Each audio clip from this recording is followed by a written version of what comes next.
नमस्कार, मैं श्याम गिरी। आप देख रहे हैं TFD India news 24। TFD India news 24 में आप सभी दर्शकों का स्वागत है। मोदी अंदर से खोखले हो गए या खोखले पहले से थे, अब दिखने लगा है। राहुल गांधी के कहे अनुसार तो मोदी पहले से ही खोखला थे, सिर्फ भरा हुआ मीडिया द्वारा दिखाया जा रहा था और अब असली चेहरा सामने आ गया। लेकिन नीतीश नायडू भी पलट गए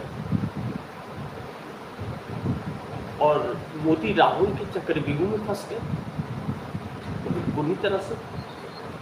बहुत महत्वपूर्ण बिंदु पर हम लोग चर्चा करने जा रहे हैं। इस वक्त देश की राजनीति जो है जिस दिशा में जा रही है, पहली बार किसी सरकार का मेन मुखिया, होम मिनिस्ट्री और प्राइम मिनिस्टर दोनों संसद से गायब हो जाते हैं। डर है या फिर इतनी बड़ी गलती करती कि चेहरा दिखाने लायक नहीं बची और सहयोगी दल हो या खुद की पार्टी सब खिलाफ हो गए हैं, तो फिर कोई भी प्रधानमंत्री या गृह मंत्री पार्टी के ताकत की बदौलत ही होता है। और जिस सांसद को कुछ नहीं समझते उस सांसद के भी सपोर्ट की ज़रूरत होती है। और ऐसे में जब 100 से ज़्यादा सांसद भारतीय जनता पार्टी के ही अगर उनके पक्ष में ना हो और जिसके डर से संसदीय दल की बैठक 2 साल में न बुलाई गई हो और एनडीए की संसदीय दल की बैठक बुलाई जाती है, नाम तो बड़े सुनहरे होते हैं, मंगल मिलन करने जा रहे हैं, देश का काम करने नहीं जा रहे हैं, देश के लिए मंगल मिलन कर रहे हैं। कमाल की सरकार लोगों का दमन कर रही है और देश का विकास कर रही है। लोगों में, आम जनता में हिंदू मुस्लिम कर रही है और देश को विश्वगुरु बना रही है।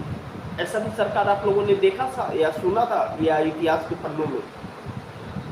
लेकिन यह सरकार अब बहुत बुरी तरह से फंसी ही नहीं है, जकड़ गई है और इसका जकड़ना इसके पतन का कारण बनने जा रहा है। अब यहाँ पे एक बहुत महत्वपूर्ण बिंदु यह है कि जैसा मैंने कहा कि राहुल के चक्रव्यूह में फंसे मोदी, इसे जरा समझना बहुत जरूरी है, क्योंकि यह एक ऐसा चक्रव्यूह है। आप दर्शक राहुल गांधी के भाषणों को जरा सा ध्यान से आप दर्शक देखें तो राहुल गांधी क्या कहते हैं? कहते हैं कि भारतीय जनता पार्टी के भी सांसद हमारे संपर्क में साफ करते हैं। राहुल गांधी यह कहते हैं कि पीएमओ के अंदर से हमारे पास सूचनाएं आती हैं। राहुल गांधी यह भी कहते हैं कि ब्यूरोक्रेसी हमें सूचनाएं दे रहा है। राहुल गांधी यह भी कहते हैं कि चुनाव आयोग के अंदर से अफसर हमें सूचनाएं दे रहे हैं और कह रहे हैं कि देखिए हम अपनी मर्जी से नहीं कर रहे हैं, हमसे ज़बरदस्ती करवाया जा रहा है। और यह सब बातें राहुल गांधी आके मंच पर कहते हैं। लेकिन सरकार की कोई टिप्पणी आती है क्या? नहीं आती है। क्यों? कि यह बात सच है। ब्यूरोक्रेसी भी साथ छोड़ रहा है मोदी का, वहाँ से भी खोखले हो रहे हैं। पीएमओ के अंदर इनके लोग जो हैं वह भी इनकी बातों को लीक कर रहे हैं, वहाँ भी पूरा दफ्तर खोखला हो रहा है। और दूसरी बड़ी महत्वपूर्ण बिंदु यह है कि जिन 240 सांसदों के दम पर सरकार भाजपा है और सरकार चला रही है, उसमें भी 100 सांसद तकरीबन बगावत कर रहे हैं। और ऐसे में अब नीतीश नायडू साथ न दे, पलट जाए, तो फिर सरकार कैसे चलेगी? फिर तो ऐसे में मोदी की सरकार गिरा देंगे नीतीश नायडू दोनों मिलकर। यह 2 अहम सहयोगी दल है, इनके सहयोग के बिना तो सरकार चलाने के लिए सोच पाना भी मुश्किल है। और यह दोनों अगर पलट जाते हैं दोनों मिलकर के, तो फिर ये दोनों तो सरकार ही गिरा देंगे मोदी की फिर। लेकिन इंडिया गठबंधन भी एक बड़ी तैयारी में, जिन 214 सांसदों की बात बार बार होती है 26 सांसद टूटने के बाद, हालांकि टीएमसी के साथ 8 सांसद ममता के पास फिर वापस जाने की तैयारी में है, द इंडियन एक्सप्रेस और एबीपी ने छापा है इसे, लेकिन अभी उसकी चर्चा हम नहीं करते। बड़ी महत्वपूर्ण यह है कि उन 27 सांसदों को मान्यता ही नहीं मिली है। बाहर एनसीपीआई संसद के और संसद के अंदर टीएमसी बोल करके जाने जाते हैं, तो टीएमसी के रह करके वह एनडीए को सपोर्ट तो नहीं कर सकते। तो उसमें से कई सांसदों ने तो बैठक में जाना बंद कर दिया। उन्होंने कहा कि हम एनडीए को सपोर्ट नहीं करते, हम क्यों जाए बैठक में, हम नहीं जाएंगे। साफ खुलेआम कैमरे पर, एएनआई के कैमरे पर कह दिया।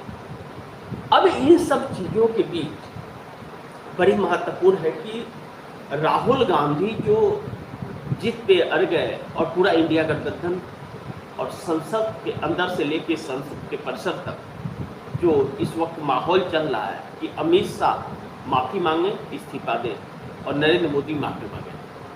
जवाबदेही तय, किसी भी सरकार की जवाबदेही तय होनी चाहिए, जवाबदेही तय नहीं हो रही है।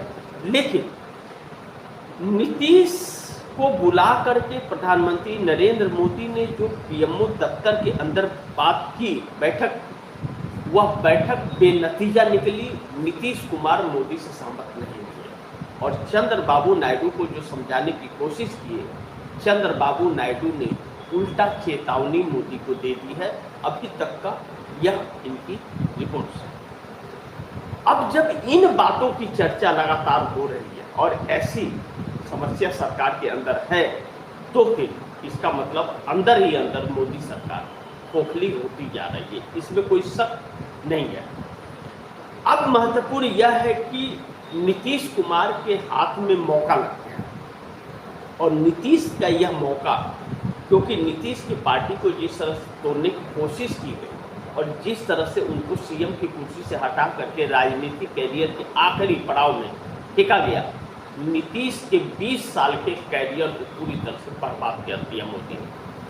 और जब नीतीश के कैरियर को बर्बाद कर दिया तो यह बात जेडीयू के अंदर धर कर गई और अब नीतीश के हाथ अगर मौका लगा है तो नरेंद्र मोदी का भी कैरियर खत्म कर देंगे, प्रधानमंत्री कुर्सी से उठा कर फेंक दे कार्यकाल पूरा होने के पहले। यह बात अंदर ही अंदर दोनों के अंदर है। मोदी डर रहे हैं कि इसे हमने हटाया और नीतीश सोच रहे हैं कि इसने हमें हटाया तो इसे भी हम हटा दें, हमारे बदौलत अगर है। यही बात रही कि नीतीश कुमार का कल एक वीडियो वायरल किया गया जेडीयू की तरफ से कि कोई अपराधी है तो क्या सरकार उसे गोली मार देगी, वह अपराधी है या नहीं है, सजा देना है या नहीं देना है कोर्ट फैसला करेगा, सरकार कौन होती है फैसला करने वाला। वह पीएम दफ्तर से निकलने के बाद यह वीडियो अपलोड किया और वायरल किया जेडीयू ने, यानी कि संकेत साफ है कि मोदी के साथ नहीं है। दूसरा बहुत अहम चीज, चंद्रबाबू नायडू कांग्रेस के भी संपर्क में है और कांग्रेस के मुख्यमंत्रियों के साथ उनकी तस्वीरें भी आई, डीके शिव कुमार और रेवंत रेड्डी के साथ उनके बयान भी आए, राहुल गांधी की तारीफ भी की।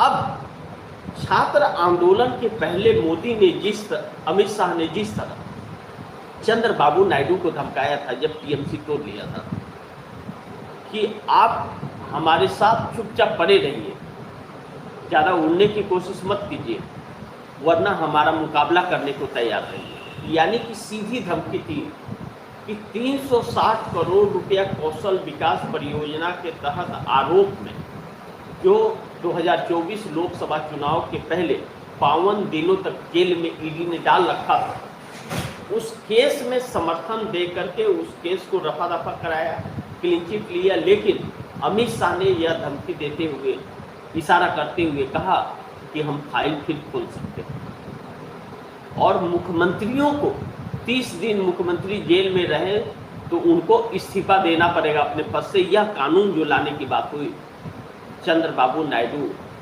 को बहुत धक्का पहुंचा।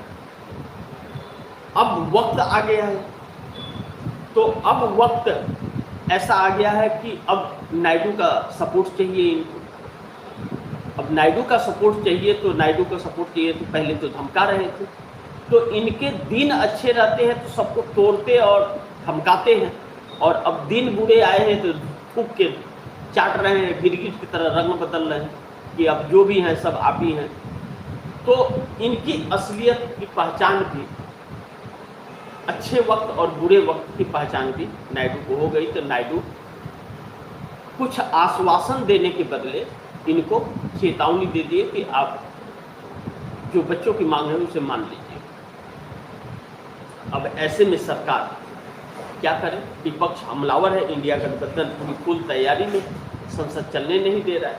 ऐसे में दो बड़ी अहम सवाल है। नंबर एक, मोदी के खिलाफ बीजेपी के 100 से ज्यादा सांसद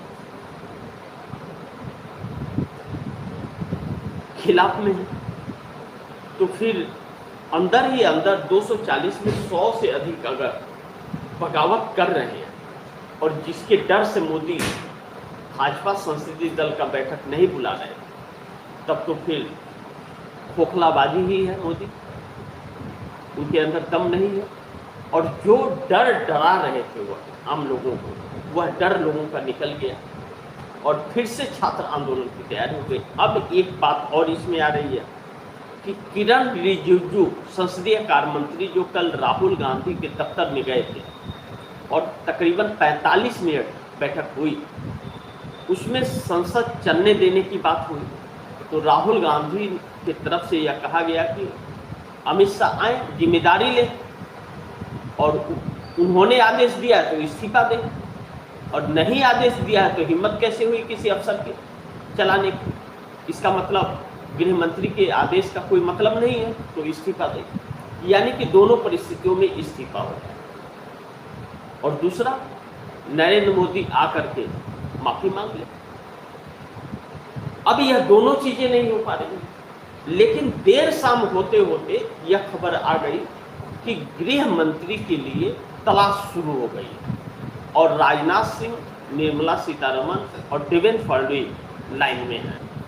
देवेंद्र फडणवीस महाराष्ट्र के सीएम हैं, और राजनाथ सिंह रक्षा मंत्री हैं, और निर्मला सीतारमण वित्त मंत्री हैं।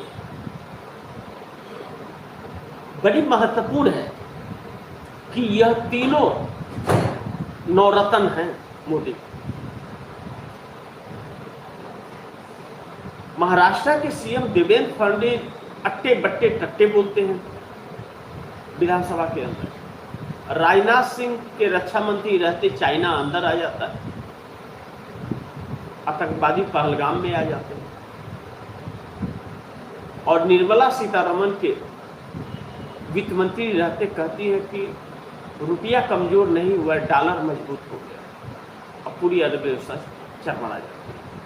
आप सोचिए, शिक्षा के क्षेत्र में जो 5.4% जीडीपी का हिस्सा बजट होता था, वह अब 2.5 पे आ गया, यानी कि 50% से भी कम कर दिया, और इस बार 2%।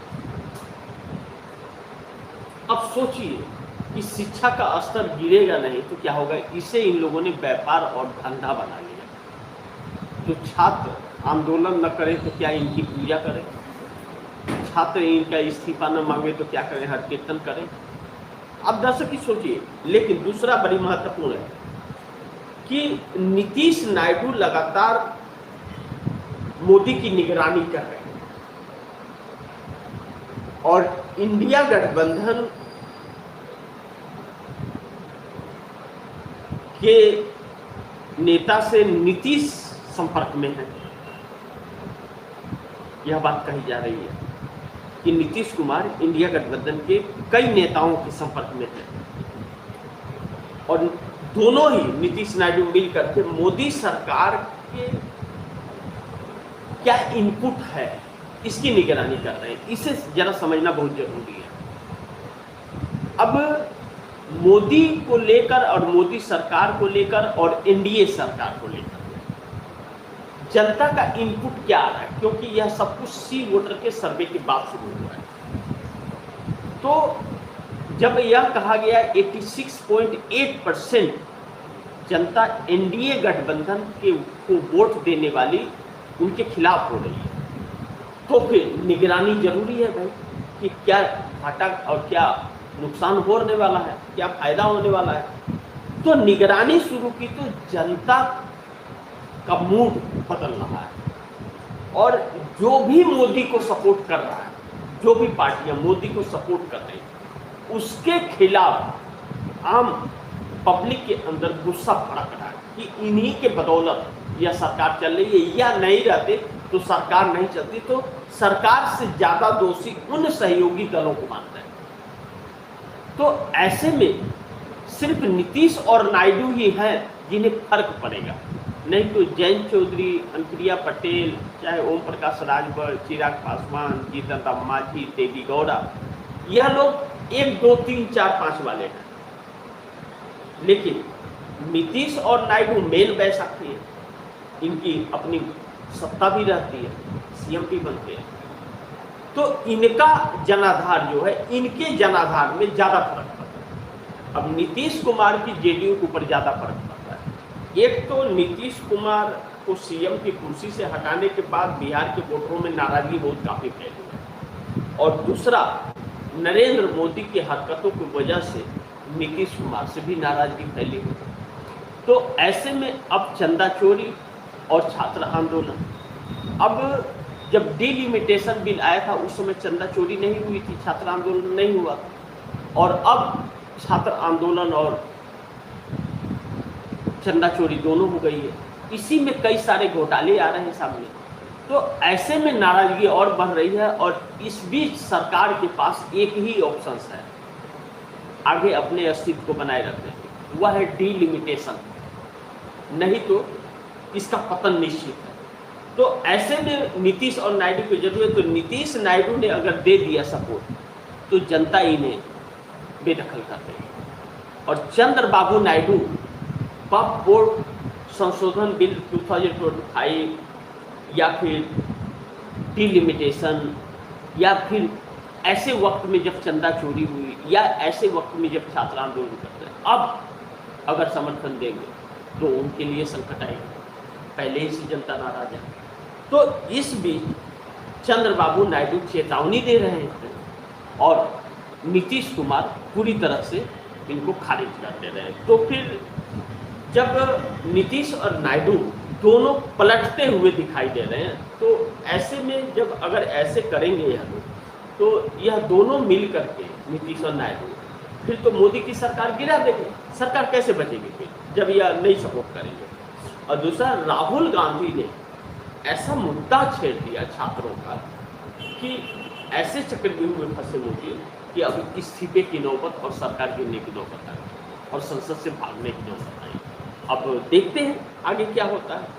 लेकिन आप दर्शकों की क्या राय है, क्या सुझाव है, कमेंट बॉक्स में जरूर दीजिएगा।